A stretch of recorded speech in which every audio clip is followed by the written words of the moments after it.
In this video, we're going to be talking about the Tower card, and I'll go over a lot of things about the symbols and the meaning and the Bible associations, and even like secret, Kabbalistic, esoteric secrets that are inside the card as well. As example, there's it's a Kabbalah Tree of Life because the tower is our spiritual tower, and this spiritual tower is crumbling and it's being broken down, kind of like a ego death. And then once the characters fall down off the tower, they got nowhere else to go but build themselves back up. And when they build themselves back up, they build themselves back up stronger. And so the Kabbalah Tree of Life is a map of your soul, and it builds up your spirit. And so the tower, if you look at the symbolism, especially with the crown on top, and then the male and female on both sides of the central pillar, it's the Kabbalah Tree of Life, and it's just falling up into pieces. And if you count all the pieces together, you'll get 45. And 45 connects you to Jehovah. Jehovah is a four-letter word, and it has a numerical value of 26 in the Hebrew gematria or numerology. But when you break down each of the four letters into word form, and then you add up all the accumulated letters, then now you get a numerical value of 45 altogether. A lot of people look at the Tower card and they say it's like a really bad thing, but it's actually not that bad. It just goes back to the biblical story of the first Passover, and the Passover happens on the new moon of Aries, and this card is the Aries card. And biblically, it happens at the beginning of Aries, at the new moon, which starts out the astrological new year. And this is also coincides with Passover. And so it was during the Passover that God spoke to the Israelites with his mouth, and he gave them a plan that says, I'm going to help y'all escape out of Egypt in 2 weeks. And the Hebrew letter connected to this card is Pe, which means mouth. So it's about hearing something from someone's mouth as good news, but it's also in the same sense like bad news, because it's telling God told the people that they're not filling out their fulfillment, they're not filling out their destiny and their life purpose, and they need to escape and get out of there and go somewhere else, a new location where they can finally like be in line with their purpose and go follow their destiny, because whatever they're not living their destiny in the place they're currently at. And so that's the ego blow, and it's like a disruption, and it kind of breaks your spirit a little bit, and you got to step out of your comfort zone, and you just realize whatever you're doing is not your best potential, but you escape and you get out. And a lot of people have these epiphanies, and they have a really good idea, and then it gives them all these aspirations to go get that goal accomplished, and you know they'll go tell everybody, or they'll go seek approval just to make sure that their aspirations are good, or their ideas are like good enough and they can do it. But these cards, especially this Tower card, is based on the like loosely based on the Paris de Marseille cards. And in those older cards, they have a tower that has all these beans popping out, and it goes along with the saying like "Don't spill your beans." And so this card does go along with "Don't spill your beans." About when you hear really good news or you got these really good plans, you just don't go out and tell everybody. You don't seek approval or validation, because you got to hold it in to keep your spiritual tower strong, and it gives you the strength to endure and accomplish the goals.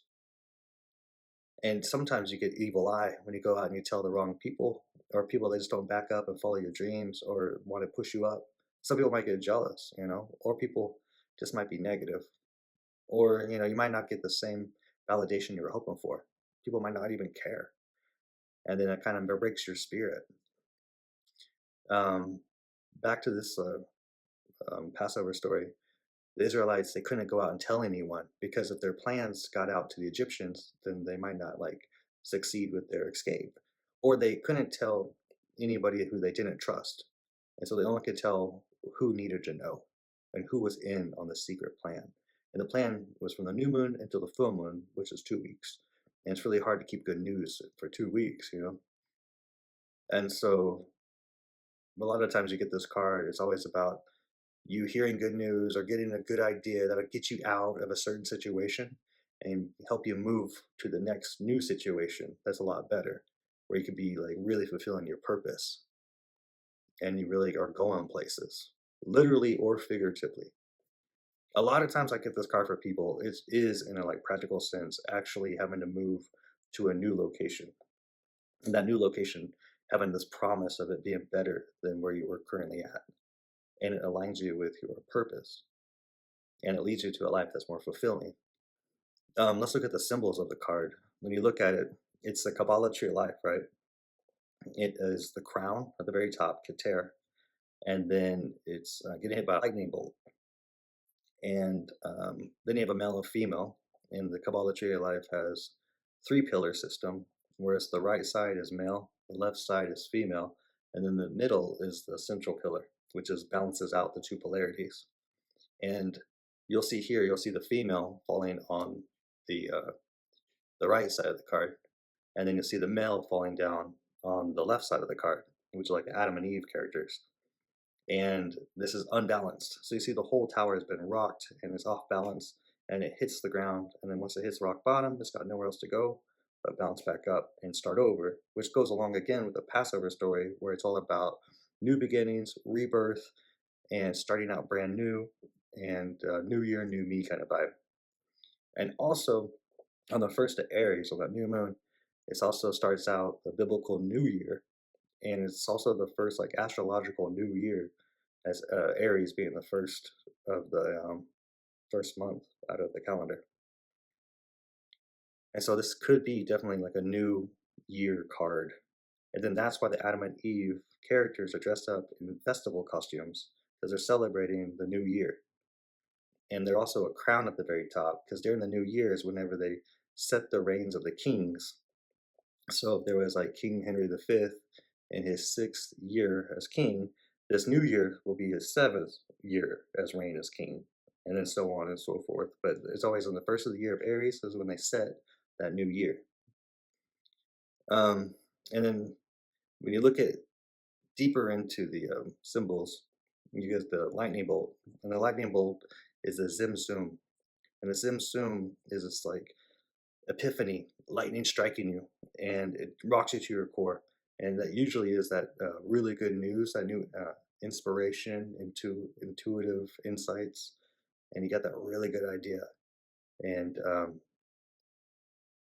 it just makes you see things very clearly. And that could be where you have like your now you have a way out. You know, you could upgrade your life, or that new idea is just the thing to make you money or give you purpose, and definitely get you out of a situation that you felt kind of trapped, stuck, or just like complacent, maybe. Uh, and then you'll see 22 Hebrew letter yods, look like little like fire dots floating and falling from the sky. And they connect with the 22 paths that are on the Kabbalah Tree of Life. And so you see those paths falling down, all the like branches almost, but the pathways falling down off the tree, and everything's just tumbling down and hitting rock bottom off balance. And we add up the 22 Hebrew letter yods, and then you add up the crown, and crown connects to Keter, which is 1, and then you have the Roman numeral, which is 16, and so then you have the Sim lightning bolt, and which looks just like the letter W. And the letter W in the Hebrew alphabet is Wa or Vav. They're interchangeable, and it has a numerical value of 6. And so you add up all those numbers, and it accumulates and adds up to 45. And 45 is Jehovah. And so it's like this epiphany coming straight from God, or the source of all things. Just like when God spoke to the Israelites with his mouth, and it set action. It set it all to the new escape. The Tower card is actually a map key for how to read and interpret all the 22 Major Arcana cards. One of the first clues to know this is that the Hebrew letter connected and assigned to the tower is Pe, which means mouth, and it's all about God using sound waves to speak and create the Hebrew letters with his mouth, because the Hebrew letters are all based on sound waves. And so you always do the same certain sound or the pitch or frequency, and you always come with the same results of the shape of that Hebrew letter. It's like a science called semantics. And so we apply this knowledge to how we interpret the Major Arcana cards with the 22 Hebrew letters that are all assigned to the 22 majors. And then that's how we can easily interpret the meanings and interpretations of the Major Arcana's illustrations.